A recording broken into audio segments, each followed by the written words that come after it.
Hi, my name is Stella Sung, and I'm the composer for Oceana. I've been asked to say a few words about the piece, so I'll start with the first question that was asked, which was what was the inspiration behind the piece? 3 years ago, Chris Wilkins and I attended a lecture at the New England Aquarium, and we heard a lecture about underwater noise pollution. I was so taken by what I'd heard that I decided that this was going to be the impetus and the main focus of this new piece, Oceana. So that really is the first sort of inspirational pulse, if you will, behind the work. There are a few things to listen for in this piece. It's one large composition, but has three basic sections in it. The first section is kind of the largeness of the ocean, represents the largeness of the ocean, the vastness of the ocean, the beauty of the ocean.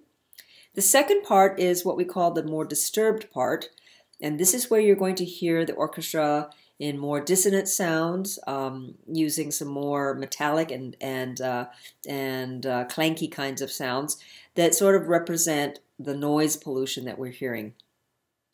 And the third section is a return to the vastness of the ocean. There's a few sections there where it turns a little bit darker, just to remind us that our problems are still there, and that we still need to address and focus on solutions for those problems. The other thing to listen for in this piece is that I've made a soundtrack of marine life sounds. These are whale song and bearded seals and dolphins and some other marine life sounds. You will hear these sounds along with actual recordings of seismic guns. And so in the middle of the piece, the disturbed section, you're going to hear some blasts that come out. And those are actual recordings of the seismic guns, which are very, very loud. And really, we have so few recordings of these. But I'm very grateful to the Cornell Ornithological Library to have allowed me the access to those samples. And grateful to Dr. Christopher Willis Clark, who is a senior scientist there at Cornell. So you'll hear that underwater marine life soundtrack running throughout the entire piece, and that's another thing to listen for. And I will say that none of my other works has this kind of personal call to awareness. Most of my other works are more abstract or are based on some other kinds of visuals, but I don't really have other works that are specifically addressing a problem or an issue. And Oceana actually does do that. And so this is a special work for me. I've also been very privileged to work with a marine underwater filmmaker and photographer, Annie Crawley, who is based in Washington, state of Washington. And Annie was put in touch with me, or I was put in touch with Annie, actually by a fellow colleague here at the University of Central Florida.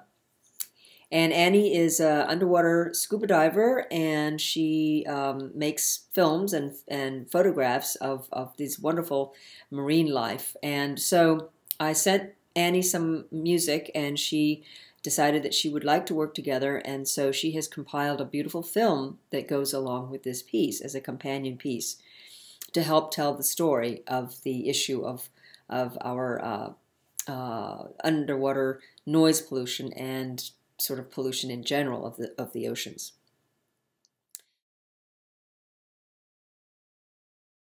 So I actually do quite a bit of writing for film, in animation and documentary in particular. But there are many differences. One of the main differences is that when you're writing for film, the music actually serves the film, and it serves the story and whatever the filmmaker and or the director would like to see. So the music, while very important, is generally a secondary role. In writing music, concert music that has film with it, in this case, as Oceana does, the music comes first, and then the film is then as an accompaniment piece to the music. So there's a little bit of a reverse of what is more emphasized as you write in each particular genre.